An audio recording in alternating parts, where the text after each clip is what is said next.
میرے معزز مسلمان بزرگوں، عزیز بھائیوں اور امت مسلمہ کی مقدس ماں و بہنوں، بہت سی مشکلات، بہت سی پریشانیاں، بہت سے غم، بہت سے دکھ، بہت سی ناکامیاں، بہت سے زندگی کے غلط فیصلے، اس کی بنیاد ہے، اس کی ایک بڑی بنیاد ہے کہ زندگی کا تصور، زندگی کا علم غلط ہو گیا۔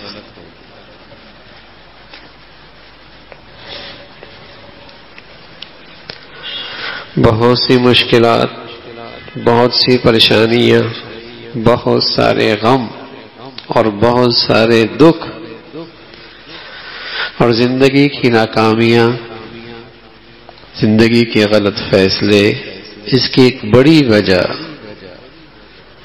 زندگی کا تصور، زندگی کا علم غلط ہو گیا۔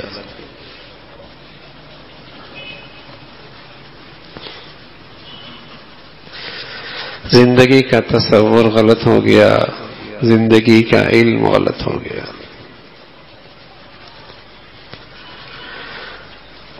آج کی دنیا زندگی کا تصور کیا سمجھ بیٹھی ہے؟ آج کی دنیا کا زندگی کے بارے میں کیا علم ہے؟ اگر اسے پوچھا جائے کہ تمہاری زندگی، تم اپنی زندگی بنانا چاہتے ہو، تم اپنا کیریئر بنانا چاہتے ہو، تم اپنے بچوں کی زندگی سنوارنا چاہتے ہو، تو بتائیے اس کا ذہن کہاں جاتا ہے اور اس کا علم کیا جواب دیتا ہے؟ ہاں، میں اپنے بچوں کا کیریئر بنانا چاہتا ہوں 60، 70، 80 سال کا۔ میں اپنی بچی کی زندگی سنوارنا چاہتا ہوں، کیا کہے گا اس کا علم؟ ہاں، 60، 70، 80 سال کا۔ یہی تو زندگی کا تصور غلط ہے، یہی تو علم غلط ہو گیا۔ اگر یہی 60، 70 سال کی زندگی پیش نظر ہوتی تو پھر صحابہ یہ 80 سالہ، 90 سالہ زندگی کیوں مشقتوں میں گزارتے؟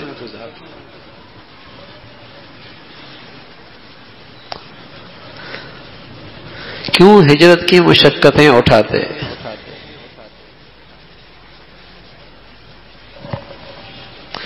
کیوں اپنے بچوں کو قربان کرتے؟ کیوں اپنی زندگیاں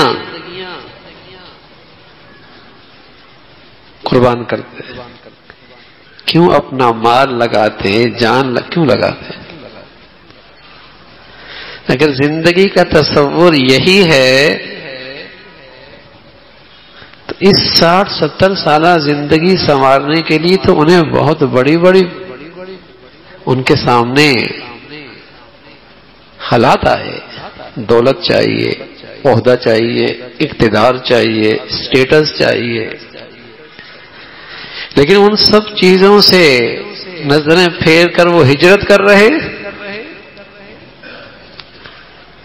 نہ ان کی نظر دولت کی طرف جاتی ہے، نہ عہدوں اور منصب کی طرف جاتی ہے، نہ اسٹیٹس کی طرف جاتی ہے، نہ اس دنیا کی چند روزہ زندگی کی خوشحالی کی طرف جاتی ہے۔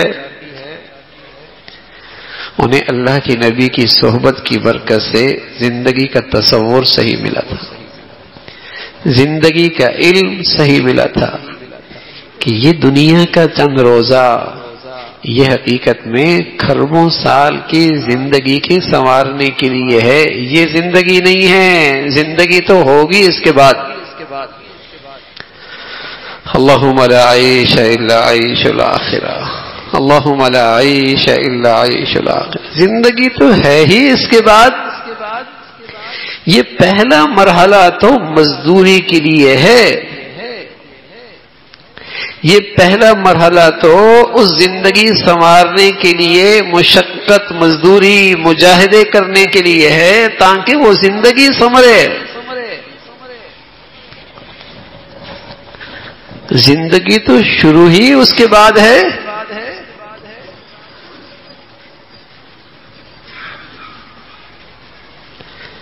میرے عزیزو، آج بہت سی مشکلات، بہت سی پریشانیاں، بہت سارے دکھ، بہت سارے غم،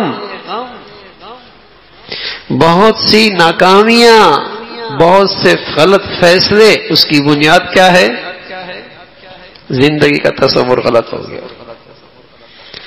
زندگی کا علم غلط ہو گیا. کوئی اس لیے غم ہے، غم میں نا کہ اولاد نہیں ہے، اس لیے وہ غم ہے، اس لیے وہ دکھی ہے. اور اگر زندگی کا تصور صحیح ہو جائے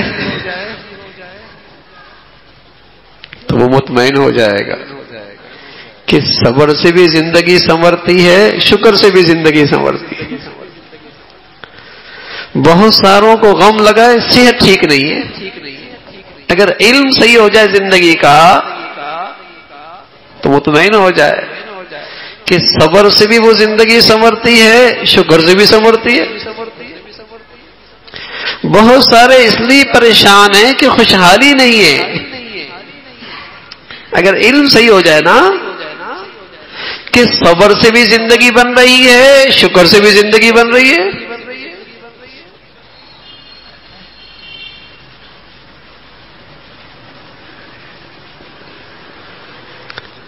لیکن جب زندگی کا تصور غلط ہو جائے،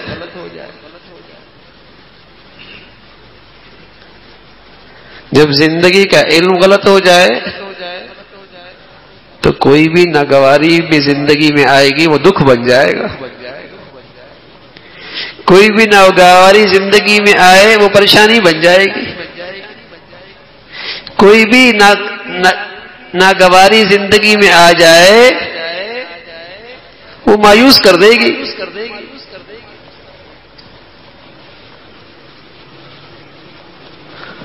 اور اگر زندگی کا تصور ٹھیک ہو، کہے گا بھائی زندگی سنوارنے کے لیے اللہ نے دونوں چیزیں رکھی ہیں، صبر سے بھی سنورے گی، شکر سے بھی سنورے گی. رسول اللہ صلی اللہ علیہ وسلم فرمایا کرتے تھے عجب لامر المؤمن، اس مومن کا معاملہ بھی عجیب ہے، اس کا تو نقصان ہی کوئی نہیں، اس کا تو گھاٹا ہی کوئی نہیں، اس کی تو ناکامی ہی کوئی نہیں.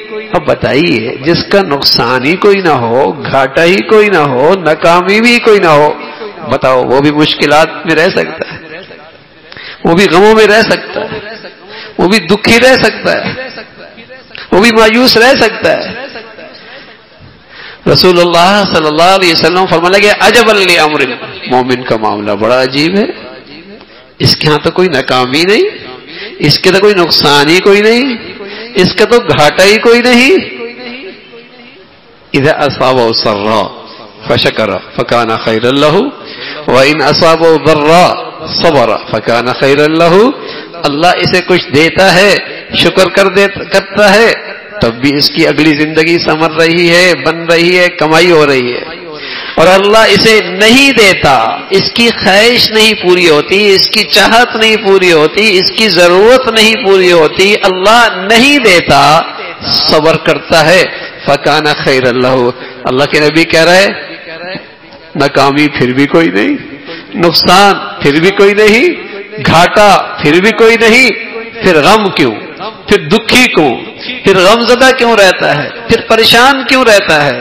رسول اللہ صلی اللہ علیہ وسلم فرمانے لگے اذا اصابہ ضراء، کوئی مصیبت آ گئی، فصبر فکان خیر اللہ، اللہ کی رضا سمجھ کے صبر کر رہا ہے، تب بھی اس کی کمائی ہو رہی ہے، تب بھی کمائی ہو رہی ہے.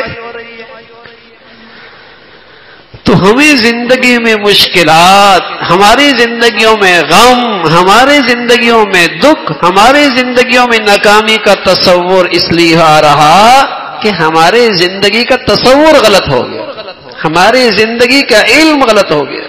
یہی وجہ ہے جن لوگوں کو آخرت کی زندگی پر ایمان نہیں ہے نا، ان کے یہاں خودکشیاں بہت زیادہ ہیں.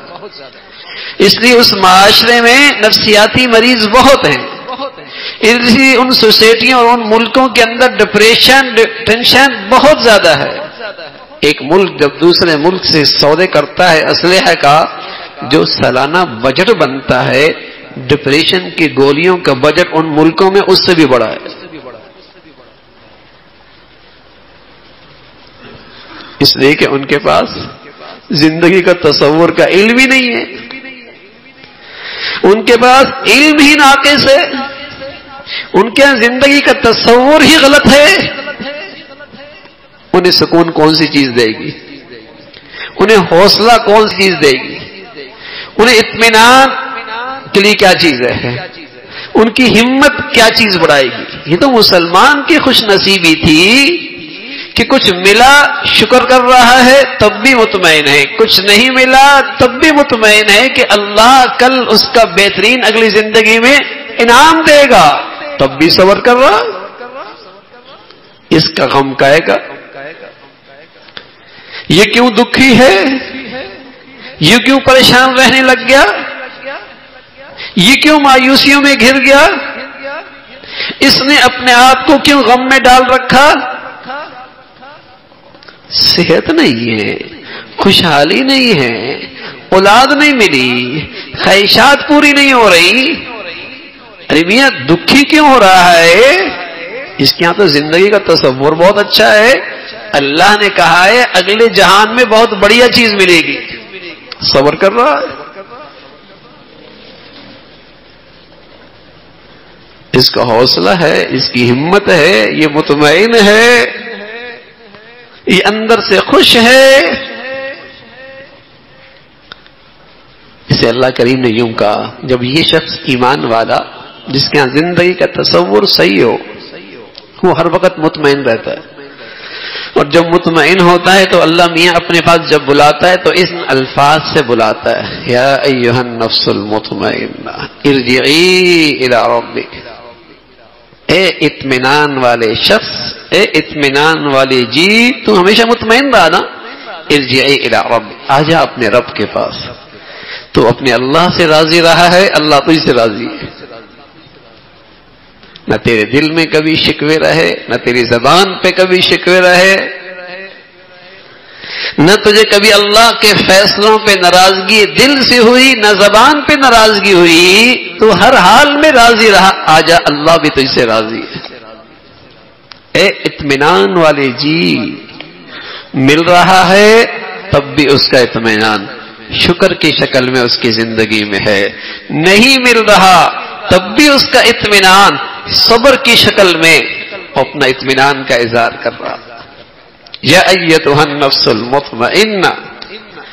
لیکن یہ صبر، یہ اطمینان، یہ راضی رہنا، یہ اس خوش نصیب کو حاصل ہوتا ہے جسے یہ یقین ہو، جسے یہ ایمان ہو، جسے اس بات کا استحضار اور دھیان ہو کہ اصل زندگی اگلے جہان، اگلا مرحلہ اصل زندگی ہے. وہ مطمئن رہتا ہے، وہ جھوپڑیوں میں بھی مطمئن رہتا ہے، وہ پھٹے پرانوں کے اندر بھی مطمئن رہتا ہے، قسم خدا کی فاقوں کے اندر بھی مطمئن رہتا ہے. اور وہ عقیدہ اور نظریہ اور زندگی کا صحیح تصور غلط ہو جائے تو کوٹھیوں میں بھی پریشان رہتا ہے، زر بر پہن کر بھی غم زدہ رہتا ہے، چہل پہل زندگی کی سارے رونقوں کے اندر بھی مایوس رہتا ہے، زندگی کے بڑے آنکھیں چڑھا دینے والے نقشوں کے اندر بھی وہ ڈپریشن میں رہتا ہے. زندگی کا تصور غلط ہے. یہاں کوئی چیز اسے حوصلہ نہیں دے سکتی. پریشانیاں، غم، دکھ، مایوسیاں، اس کی ایک بڑی وجہ ہے زندگی کا تصور، زندگی کا علم غلط ہو. اس زندگی کو زندگی سمجھ بیٹھے.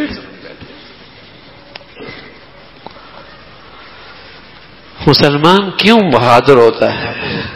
مسلمان کیوں بہادر ہوتا ہے؟ مسلمان موت سے کیوں بے خوف ہوتا ہے؟ مسلمان اللہ سے کیوں ملاقات کرنا چاہتا ہے؟ اسے پتا ہے اللہ کریم کے پاس جا کر اس دنیا میں جو ناگواریاں آئیں اس کا بھی انعام ملے گا، اس کا بھی بدلہ ملے گا، اس کا بھی بدلہ ملے گا، اس کا بھی انعام ملے گا، اور یہ سارے زندگی کے مشکلیں چھٹ جائیں گی، آرام مل جائے گا، تکلیفیں ختم ہو جائیں گی، امتحان حال سے نجات مل جائے گی۔ اس لیے ایمان والا اندر سے بہادر ہوتا ہے، موت سے نہیں ڈرتا۔ اللہ نہ کرے، اللہ نہ کرے مسلمانوں میں موت کا ڈر پیدا ہو جائے تو مسلمانوں کی پستی کی ایک بڑی وجہ یہ ہے، مسلمانوں کی ذلت کی ایک بڑی وجہ یہ ہے، مسلمانوں کی ناکامی کی بڑی وجہ یہ ہے، اور اس لیے کہ یہ مسلمانوں کے اندر سے گویا کہ ایمان کی روح ختم ہو گئی، مسلمانوں کے اندر سے ایمان کی روح ختم ہو گئی جو موت سے ڈرنے لگ جائے۔ پھر رسول صلی اللہ علیہ وسلم فرمانے کہ ایک وقت آئے گا کہ کفار سارے اکٹھے ہو کے تم پر یوں حملہ آور ہوں گے جیسے بھوکے دسترخوان پہ کھانے پہ ٹوٹ پڑتے ہیں۔ صحابہ عرض کرنے لگے یا رسول اللہ اس دن کیا ہماری تعداد تھوڑی ہوگی؟ فرمانا تعداد بہت ہوگی، بہت ہوگی۔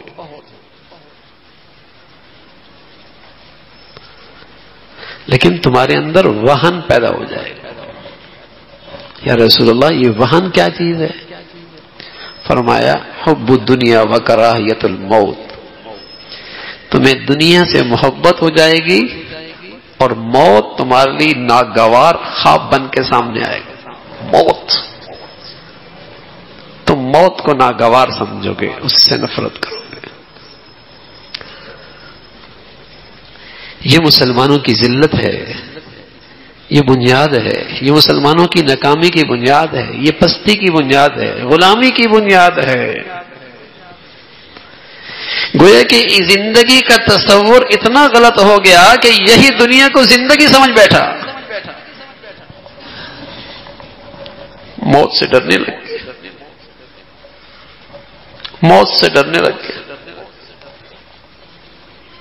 موت ڈرنے کی چیز نہیں ہے، مسلمانوں کے ہاں تو موت تیاری کی چیز ہے۔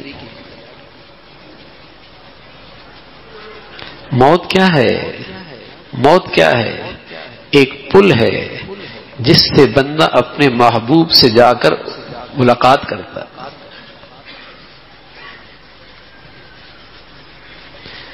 موت کیا ہے؟ ایمان والے کے لیے تو ایک پل ہے جس کے بعد وہ ہمیشہ سے راحت و آرام کی زندگی گزارتا ہے۔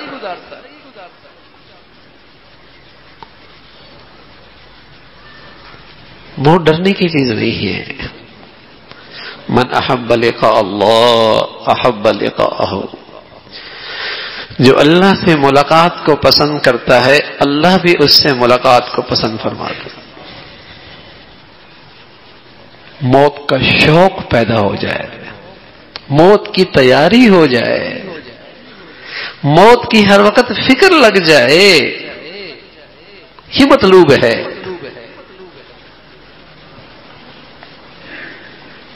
موت کا ڈر پیدا ہو جائے، موت ناگوار ہو جائے، تو یہ علامت ہے کہ یہ دنیا سے حد درجے محبت کرتا ہے۔ اور رسول اللہ صلی اللہ علیہ وسلم فرمایا کرتے تھے حب الدنیا رأس کل خطیہ، دنیا کی محبت ہر برائی کی جڑ ہے، ہر برائی کی جڑ ہے۔ ایسے عبادت گزار پر بھی اعتماد نہیں کیا جا سکتا، ایسے دیندار پر بھی اعتماد نہیں کیا جا سکتا، اس لیے کہ جہاں دنیا کا نفع ہوا اس کی عبادت گئی، جہاں دنیا کا فائدہ گیا اس کی دینداری گئی۔ یہ اتنا درجے کا دیندار رہ سکتا ہے جتنا اس کی دنیا کو خطرہ نہ ہو، جتنا اس کی دنیا سے خطرہ نہ ہو، اور جہاں اس کا دنیا خطرے میں پڑا اس نے اس دین سے دستبردار ہو گیا۔ اس نے دین چھوڑ دیا.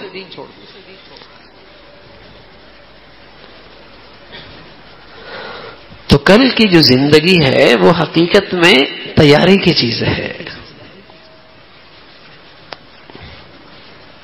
اسے ہم یوں کہیں کہ یہ دنیا کے بعد ایک جو نئی زندگی ہے حقیقت میں نئے گھر میں شفٹنگ ہے. اب ظاہر مسلمان جب اچھے گھر کی طرف شفٹ ہو رہا ہوتا ہے تو ڈرتا تو نہیں ہے. الذین یرثون الفردوس هم فیہا خالدون. سبحان اللہ. یہ ہے تمہارا گھر جہاں تم ہمیشہ رہو گے. ایک شخص نے گھر بنایا اور گھر بنانے کے بعد دنیا والوں سے کہا میرا گھر دیکھو. ساری کمائی بس اوقات آدمی لگا دیتا ہے اور ایسا بناتا ہے ایسا لگتا ہے جیسے اس نے اس گھر سے جانا ہی نہیں ہے. سارے ارمان پوری کرنے کی کوشش کرتا ہے.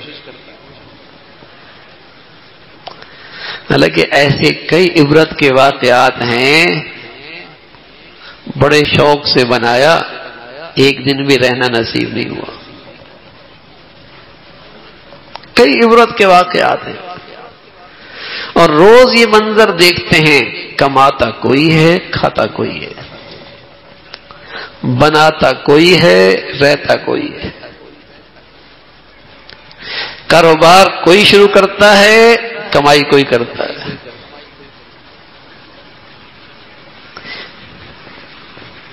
اس دنیا میں تجوریاں کوئی بھرتا ہے استعمال کوئی کرتا ہے. اکٹھا اور مزدوری کوئی کرتا ہے مزے کوئی کرتا ہے.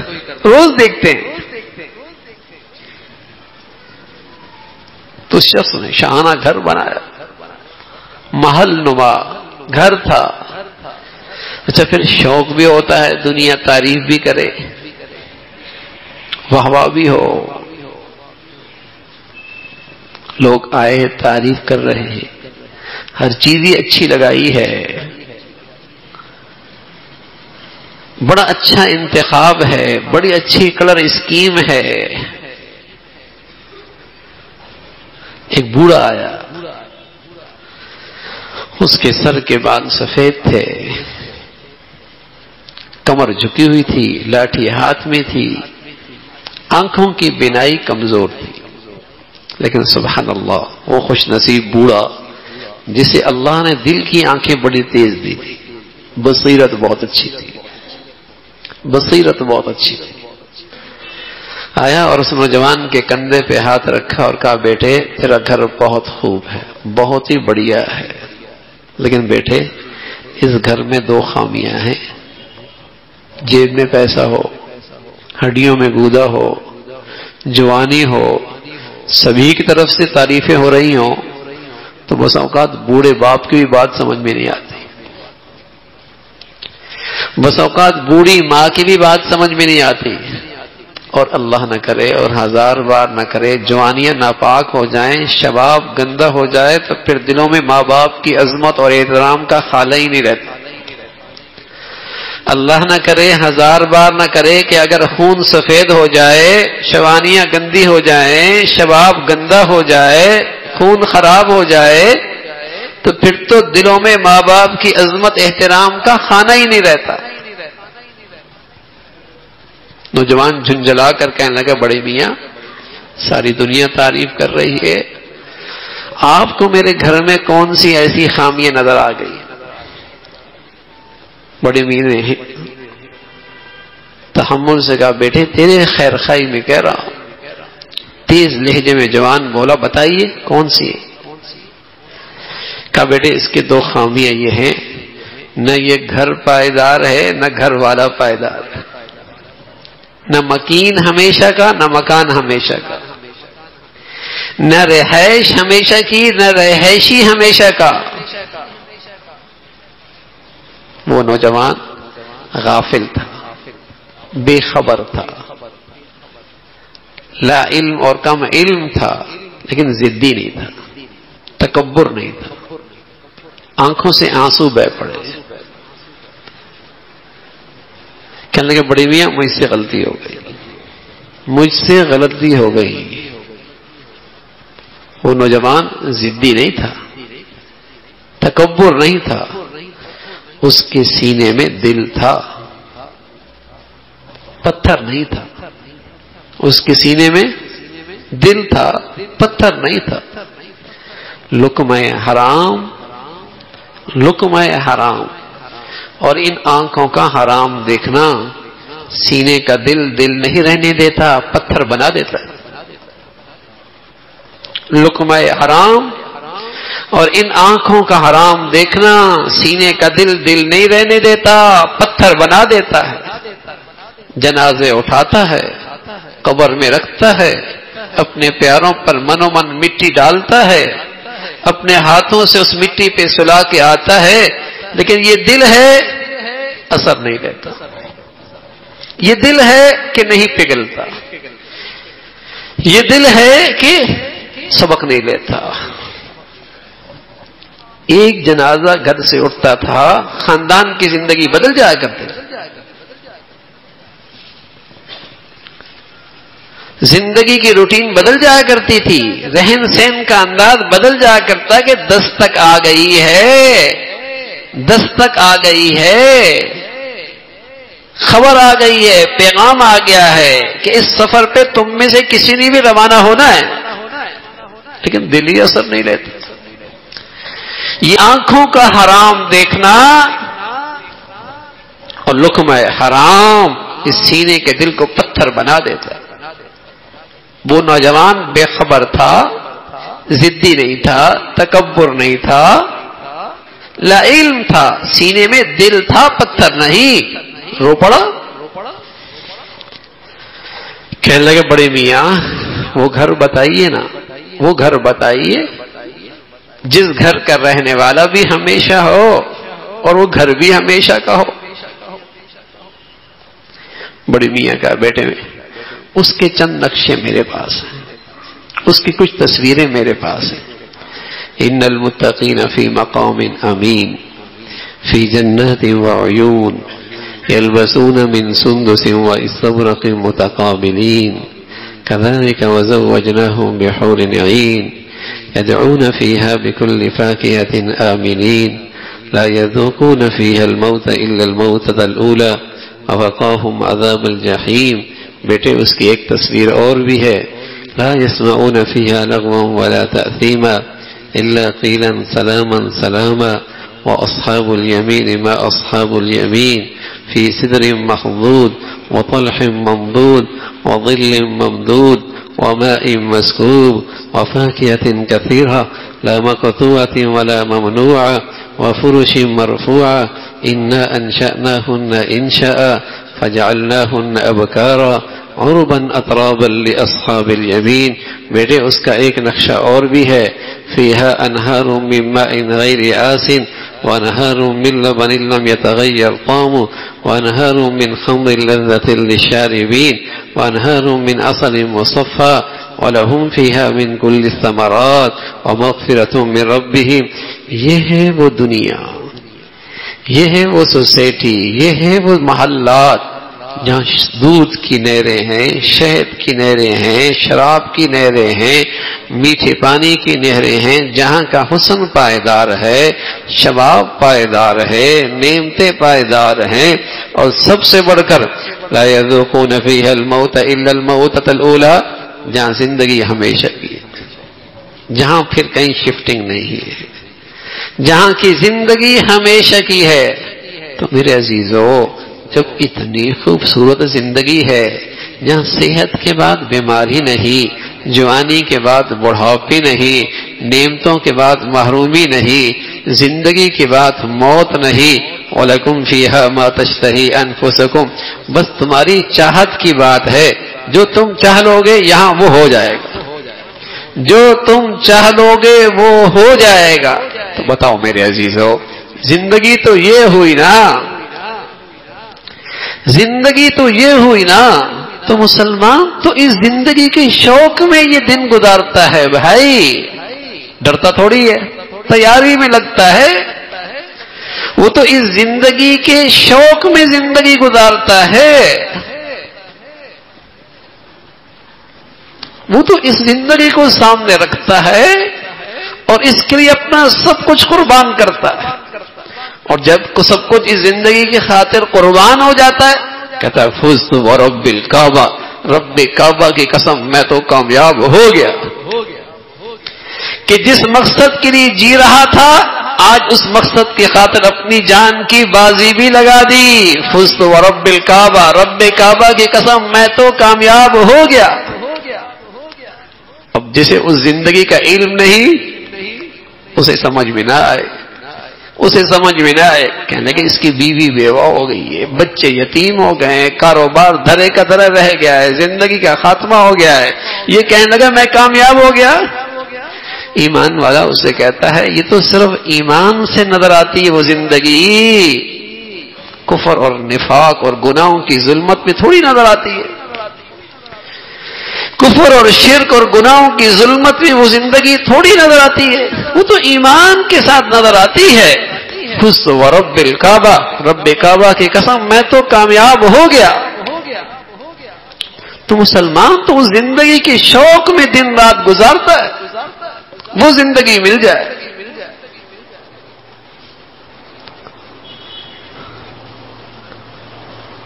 لیکن جب دنیا یہی زندگی بن جائے اور چند روزہ زندگی کا نام ہی دنیا کا نام ہی زندگی ہو جائے تو میرے عزیزو پھر موت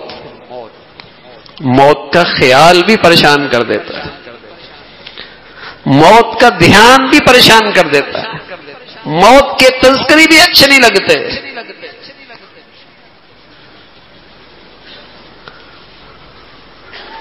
تو بہت سارے دکھ جو ہم نے پال رکھے ہیں، بہت سارے غم جو آج ہم نے اپنے بنا رکھے ہیں، جو بہت ساری مشکلات اپنی زندگیوں میں ہم نے اکٹھی کر رکھی ہیں، بہت ساری مایوسیاں جو ہم اپنی زندگی میں جن سے ہم مقابلہ کر رہے ہیں، جو ہمیں پیش آ رہی ہیں، اس کی ایک بڑی وجہ یہی ہے کہ زندگی کا تصور غلط ہو۔ اس لیے رسول اللہ صلی اللہ علیہ وسلم فرمایا کرتے تھے کہ جس شخص کو اس زندگی کا یقین ہو جائے اور اس زندگی کی خاطر آج رات دن گزارے، اس زندگی کی خاطر آج کا رات دن اس کا گزر رہا ہو، اللہ کے نبی کہہ رہے یہ شخص کبھی غم زدہ نہیں رہ سکتا۔ من جعل ہمہ ہم الآخرہ کفاہ اللہ ہم دنیاہ، ایسا شخص مایوس نہیں ہو سکتا، ایسا شخص ڈپریشن میں نہیں رہ سکتا، ایسا شخص غم زدہ نہیں رہ سکتا، ایسے شخص کی زندگی میں مایوسی نہیں آ سکتی۔ اللہ کے نبی نے نسخہ دیا ہے من جعل ہمہ ہم الآخرہ کفاہ اللہ ہم دنیا، جو کل کی زندگی کو اپنا مقصد بنا لے اور وہی اس کی فکر اور غم بن جائے، اللہ اسے دنیا کے سارے غموں سے فکروں سے نجات نصیب فرما دے۔ مجال ہے اسے فقر پریشان رکھے، مجال ہے بیماری اسے غم زدہ رکھے، مجال ہے بے اولاد ہونا اسے پریشان رکھے، مجال ہے زندگی کی خواہشات پورا نہ ہونا اسے مایوس کرے، کوئی چیز اسے مایوس نہیں کرے، لیکن شرط کیا ہے؟ من جعل ہمہ ہم الآخرہ کفاہ اللہ ہم دنیا، اس زندگی کا شوق اپنے اندر پیدا کر، اس زندگی کی خاطر جیے، اس زندگی کی فکر اپنے اندر لے لے، پھر دیکھو اللہ اسے دنیا کے غموں اور فکروں اور مشکلوں سے کیسے محفوظ فرماتا۔ یہ نہیں کہ بیمار نہیں ہوگا، یہ نہیں ہے کہ اس پر مصیبت نہیں آئے گی، لیکن سبحان اللہ یہ شکر کے ذریعے بھی مطمئن ہوگا، صبر کے ذریعے بھی مطمئن ہوگا، یہ شکر کے ذریعے بھی مطمئن ہوگا، صبر سے بھی کمائی کر رہا ہو، یہ مطمئن ہی مطمئن ہوگا۔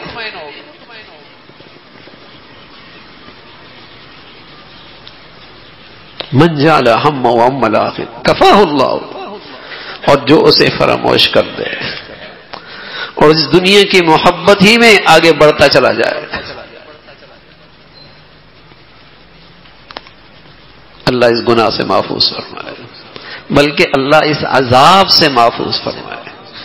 دنیا کی محبت دیکھنے میں بڑی خوبصورت ہے، اندر اس نے بڑے دکھ رکھے ہیں، اپنے اندر اس نے اپنے اندر بڑے غم رکھے، اس نے اپنے اندر بڑی پریشانیاں رکھی ہیں، بلکہ سچ یہ ہے کہ اس نے اپنے اندر نفرتوں کے کانٹے رکھے، اس نے اپنے اندر مصیبتیں ہی مصیبتیں رکھی ہیں۔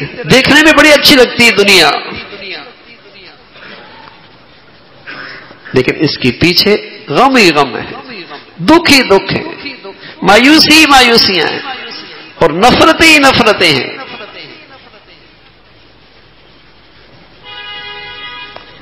تو اس زندگی کا شوق پیدا ہو، اس کی خاطر جیے۔ سابقوا الى مغفرة من ربكم وجنة ارضها كأرض السماء والارض وجنة ارضها السماوات والارض۔ یہ ہے مقابلے کی جگہ، اس میں آگے بڑھو نا بھائی۔ وہ جنت جس کی وسعتیں زمین و آسمان کی طرح۔ رسول اللہ صلی اللہ علیہ وسلم نے اس کا شوق پیدا کیا ہے، شوق پیدا کیا۔ کیسے محلات؟ سبحان اللہ، سونے کے، چاندی کے، اینٹیں، مشک اور عنبر سے ملی ہوئی عمارتیں۔ روایت میں رسول اللہ صلی اللہ علیہ وسلم فرمایا کہ وہاں بھی ایک دن، جمعے کے دن، اللہ بھی ایک دربار لگائیں گے، دربار لگائیں گے، اور اس دربار میں جب مسلمان حاضر ہوں گے اور جب واپس آئیں گے تو ہر جمعے میں واپسی پر ان کے حسن اور بڑھیا ہو جائے گا۔ ان کے گھر والے کہیں گے تیرے حسن میں اور کشش بڑھ گئی، خوبصورتی بڑھ گئی۔ ایک دن اللہ بھی کہیں گے کچھ اور، کہیں گے اللہ اور کیا ایسی چیز رہ گئی جو اس جنت میں نہیں ہے؟ کون سی ایسی چیز رہ گئی جو اس دنیا میں ہمیں جنت میں نہ ملی ہو؟ یعنی ہم تصور کریں نا زندگی کے مزوں کا، جنت اس سے بھی آگے ہے، وہاں کی زندگی کا لطف اور مزہ اس سے بھی آگے ہے۔ اللہ میں یوں کہتے ہیں فَلَا تَعْلَمُ نَفْسٌ مَا أُخْفِيَ لَهُم مِّن قُرَّةِ أَعْيُنٍ، تمہیں اندازہ نہیں ہے اللہ نے تمہاری آنکھوں کی ٹھنڈک کا کیا سامان کر رکھا ہے۔ کسی آنکھ نے دیکھا نہیں، کسی کان نے سنا نہیں، اور کسی دل پہ اس کا تصور نہیں گزرا۔ تم ایک تصور کرو وہ زندگی اس سے بھی زیادہ خوبصورت۔ یہ اللہ کے نبی نے شوق دلایا ہے۔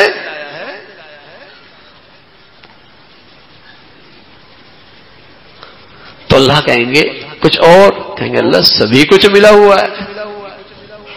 یعنی جب یہ کہہ دیا اللہ کریم نے وَلَكُمْ فِيهَا مَا تَشْتَهِي أَنفُسُكُمْ، بس تمہاری چاہت پوری ہوگی۔ حکیم الامت تھانوی رحمۃ اللہ علیہ کے ایک شخص آیا، کہنے لگا حضرت اگر میری چاہت وہاں یہ ہوئی کہ مجھے دانتری مل جائے اور میں کھیت کاٹوں، کیا میری چاہت یہ بھی پوری ہوگی؟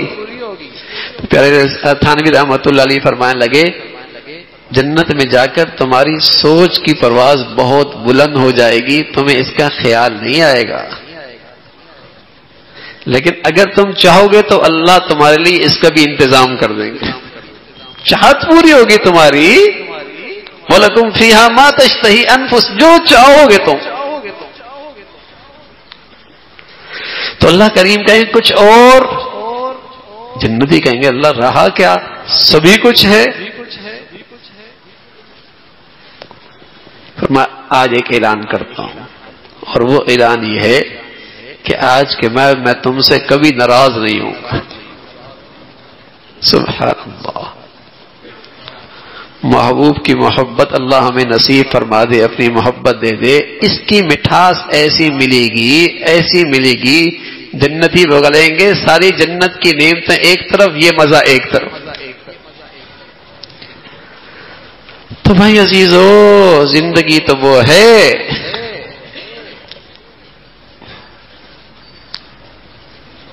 زندگی تو وہ ہے۔ صحابہ بڑے دور اندیش تھے اور بڑے ہی سمجھدار تھے، اپنی نبی کی صحبت سے انہیں بہت کچھ ملا، اس لیے وہ اس دنیا میں سب کچھ لگانے کے لیے تیار تھے، لیکن اس زندگی کو کھونے کے لیے ایک لمحے کے لیے بھی تیار نہیں تھے۔ اس زندگی کو ایک لمحے کے لیے اس کی خاطر قربان کرنا ان کے لیے آسان تھا، لیکن اس زندگی کو خطرے میں ڈالنا یہ انہیں ذرا بھی برداشت نہیں تھا۔ سمجھدار تھے، دور اندیش تھے،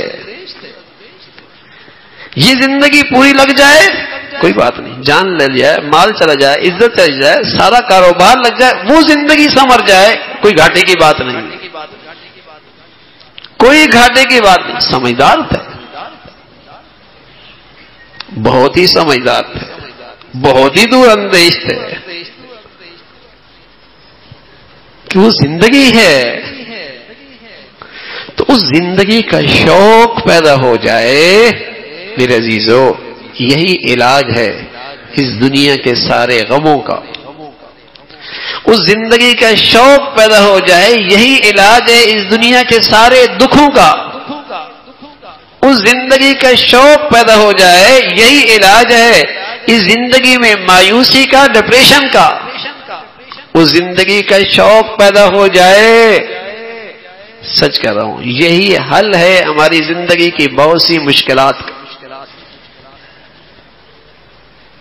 رسول اللہ صلی اللہ علیہ وسلم نے بتایا اس کا شوق پیدا کرو، اور اگر اسے فراموش کر دیا، اسے بھول گئے، تو پھر میں عرض کر رہا ہوں دنیا لگتی بڑی خوبصورت ہے لیکن اندر بڑی اس کے اندر کانٹے ہیں، بڑے غم ہیں، بڑے دکھ ہیں، بڑی مایوسیاں ہیں، بڑی تلخی ہے، بڑی چبن ہے اس زندگی میں، پھر بڑی چبن ہے۔ آپ کو بڑی گاڑی لگے گی، بڑی کوٹھی لگے گی، بڑی آمدنی لگے گی، بڑی تنخواہ لگے گی، لیکن آپ کو اس کے اندر کے چبن کا اندازہ نہیں ہے۔ آپ کے اس کے دل میں جو چبن ہے بے چینی اور پریشانی کی، آپ کو اس کا اندازہ نہیں ہے۔ اس چبن اور بے چینی کو ختم کرنے کے لیے نہ جانے وہ کیا کیا ہیلے کر رہا ہے، لیکن ختم پھر بھی نہیں ہو رہی۔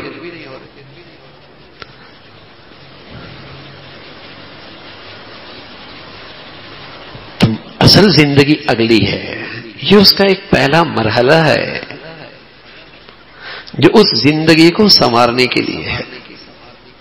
تو آج ایک بہت بڑی غلطی ہو رہی ہے کہ زندگی کا تصور غلط ہو گیا، زندگی کا علم غلط ہو گیا، ہم اسی کو کیریئر سمجھ بیٹھے، اسی کو زندگی سمجھ بیٹھے، اور اللہ حفاظت فرمائے جب بچیوں کے فیصلے کرتے ہیں تو اسی کو سامنے رکھتے ہیں، بچوں کی تربیت تعلیم کے فیصلے کرتے ہیں اسی کو سامنے رکھتے ہیں، اور پھر ناکام ہوتے ہیں، پھر ذلت سامنے آتی ہے، پھر رسوائی سامنے آتی ہے۔ اس زندگی کو سامنے ہی نہیں رکھتے کہ میرے بچوں کی زندگی ٹھیک ہو جائے، میرے بچوں کی کھربوں سال کی زندگی سنور جائے، اس کو سامنے رہ کر آج فیصلہ نہیں کر پا رہا ہے۔ وہ زندگی ہے۔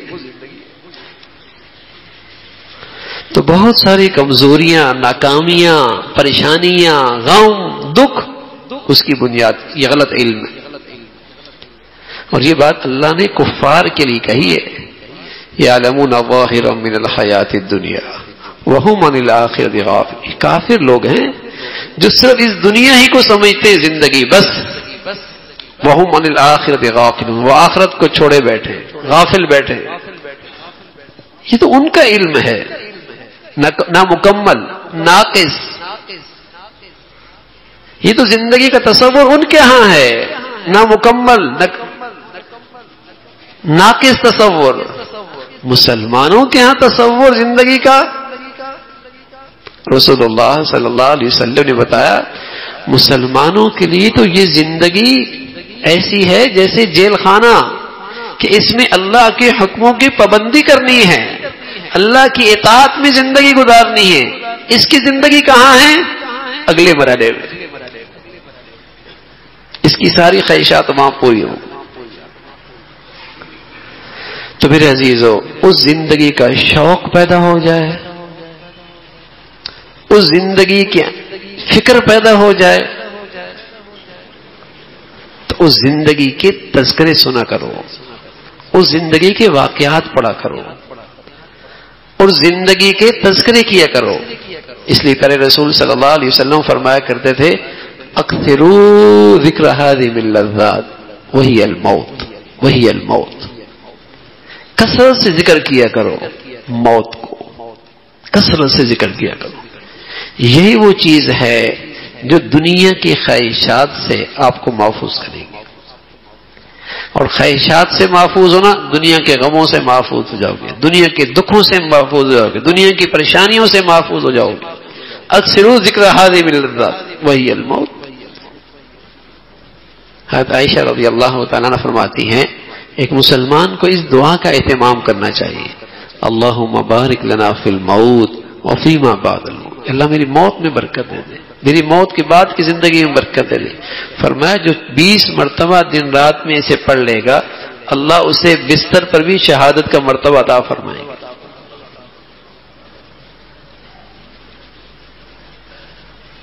موت کا تذکرہ، اللہم بارک لنا فی الموت وفیما بعد الموت۔ زندگی وہ ہے، لیکن دنیا کی محبت اتنی رچ بس گئی کہ موت کے تذکرے اچھے نہیں لگتے، اس لیے ہم کہا کرتے ہیں موت نہ کہہ دو، شفٹنگ کہہ لو بھائی، اپنا گھر جانا کہہ لو۔ یہاں تو ٹرسٹی ہیں، مالک مکان کسی وقت بھی رخصت کر سکتا ہے۔ نوٹس بھی آ چکے ہیں بھائی، پڑوسی چلا گیا، ابا کا جنازہ اٹھایا، اماں کو قبر میں اتارا، دادا کو اپنے کندھے پہ لے گئے، دادی کو خود نہلایا، یہاں تو نوٹس بھی آ گئے۔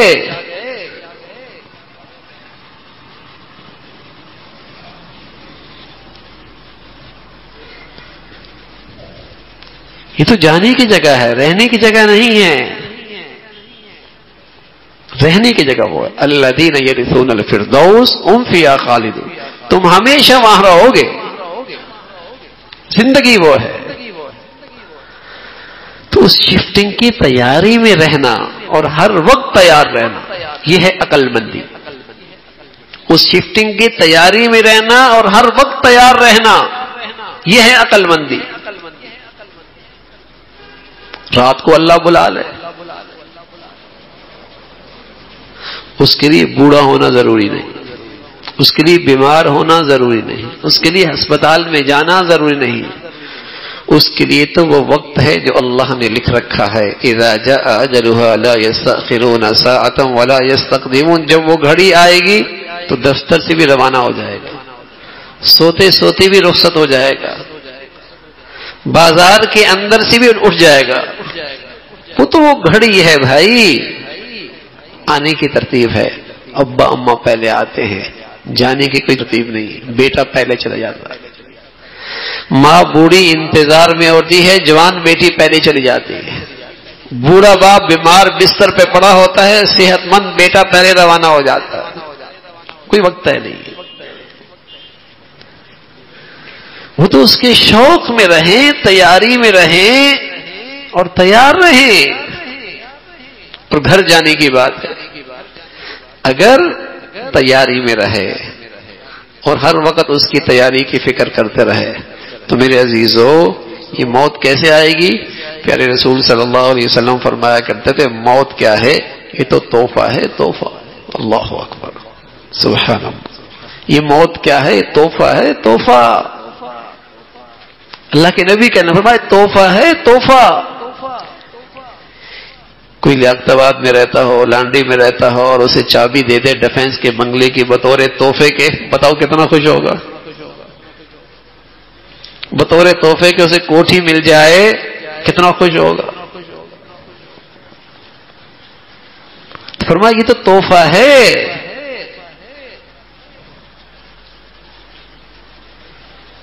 تو جانا تو ہے، شفٹنگ تو یقینی ہے، بس اللہ کرے یہ تحفہ بن کے آئے، تحفہ بن کے آئے، ہر وقت اس کی تیاری ہو۔ اور اس کا ایک آسان تیاری کا طریقہ حکیم الامہ تھانوی رحمۃ اللہ علیہ فرمایا کرتے تھے جب رات کو بستر پہ جاؤ تو تھوڑی دیر بیٹھ کر سچی ندامت کے ساتھ اور دل کے دھیان کے ساتھ توبہ استغفار کر لیا کرو، اللہ معاف فرما دے، اللہ معاف فرما دے، سچی معافی مانگ لیا کرو، سچی توبہ کر لیا کرو، ندامت کے ساتھ، شرمندگی کے ساتھ۔ حضرت فرمایا کرتے تھے اگر تم نے ایسا کر لیا روت کو موت آ گئی، سیدھا جنت میں جاؤ گے. اور اگر روزانہ تم نے ایسا کرنا شروع کر دیا تو دو چیزوں میں سے ایک چیز ضرور نصیب ہوگی. ایک تو یہ کہ زندگی گناہوں سے پاک ہو جائے گی، تو تیاری زبردست ہو جائے گی جانے کی. اور دوسرا فرمان لگے اگر ایسا ہوا کہ گناہ نہیں چھوٹے تب بھی ایسا ہوگا، صرف ایک دن کے گناہ ہوں گے نا، اللہ اپنے کرم سے وہ بھی معاف فرما دیں گے. بھائی جانے اور شفٹنگ کی اس سے آسان تیاری نہیں ہو سکتی. جانے اور شفٹنگ کی تیاری اس سے آسان نہیں ہو سکتی. اس سے آسان نہیں ہو سکتی کہ بستر پہ جا کر اس دل میں کھوٹ، کسی کے لیے برائی، حسد، کسی کے ساتھ ناحق، اللہ کے ساتھ کی زیادتی، ناانصافی وہ تو نہیں کی، سب کو اللہ کی خاطر معاف کر اور اپنی کوتاہیوں پر اللہ کے سامنے سچی شرمندگی کا اظہار کرے اور اللہ کے سامنے گڑ گڑائے، معافی مانگ لے. شیطان کوسے گا تو نے کل پھر ایسے ہی کرنا ہے. وہ اس بڑے عمل سے آپ کو محروم کرنا چاہتا ہے، اس لیے کہ اس عمل سے بہت تکلیف ہوتی ہے کہ اس کی ساری محنت صفر.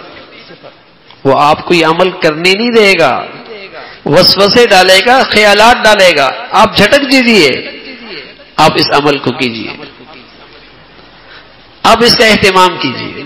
موت آ گئی، سبحان اللہ، گھر گئے نا میاں، گھر گئے نا، اور بڑھیا گھر گئے، بڑھیا زندگی مل گئی. گھاٹا کون سا ہے؟ نقصان کائے کا؟ حضرت عباس رضی اللہ تعالیٰ عنہ جب انتقال فرما گئے، حضرت عباس رضی اللہ تعالیٰ عنہ، تو ایک دیہاتی آدمی حضرت عبداللہ کے پاس آئے. کہنے لگے عبداللہ پتہ ہے تیرے ابا کہاں گئے؟ کہا بتائیے کہاں گئے؟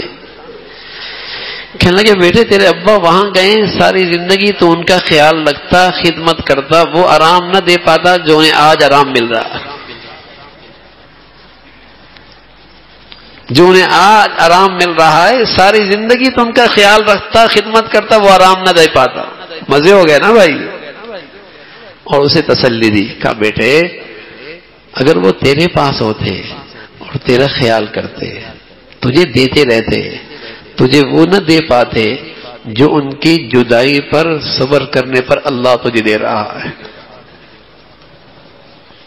سبحان اللہ. میرے عزیزو، ہم خوش نصیب ہیں کہ اللہ نے ہمیں مسلمان بنایا ہے. اس اسلام میں نہ جینے میں گھاٹا ہے نہ مرنے میں گھاٹا ہے.